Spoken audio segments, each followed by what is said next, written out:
নদিয়ার চাপড়ায় নদী পাড়ের জমি দখলকে কেন্দ্র করে দুপক্ষের মধ্যে বোমাবাজির ঘটনায় মৃত্যু হয়েছে একজনের। মৃতের নাম আলম শেখ। ঘটনায় ব্যাপক উত্তেজনা ছড়িয়ে পড়েছে এলাকায়। স্থানীয়দের অভিযোগ, নাকাশিপাড়া ২ নম্বর বিধানসভা কেন্দ্রের মধ্যে দিয়ে বয়ে যাওয়া জলঙ্গি নদীর পাড়ে গজিয়ে ওঠা চর দখলকে কেন্দ্র করে শিবপুর এলাকায় প্রায়শই ঝামেলা লেগে থাকত আলম শেখ বনার ইজার শেখের গোষ্ঠীর। অভিযোগ, ইজার শেখের লোকজন ধারালো অস্ত্র দিয়ে আক্রমণ চালিয়েছে মৃত আলম শেখ এবং তার গোষ্ঠীর ওপর। বোমা ছোড়া, গুলি চালানো হয়। বোমার আঘাতে গুরুতর জখম হয়েছেন 4 জন। তাদের আশঙ্কাজনক অবস্থায় চাপড়া গ্রামীণ হাসপাতালে ভর্তি করা হয়েছে। ঘটনাস্থলে পৌঁছে যায় নাকাশিপাড়া এবং চাপড়া থানার বিশাল পুলিশ বাহিনী। ঘটনাস্থলে যান পুলিশ সুপারও। ঘটনায় জড়িত থাকার অভিযোগে বেশ কয়েকজনকে গ্রেপ্তার করা হয়েছে। এলাকায় মোতায়েন রয়েছে বিশাল পুলিশ বাহিনী।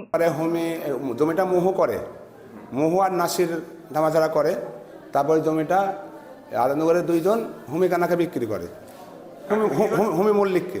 তোরা এই জমি সাফ করতে এসে এরা গিয়ে বলছে, এই তোরা কী করতে এসে, তোরা জমিটা মীমাংসা কর।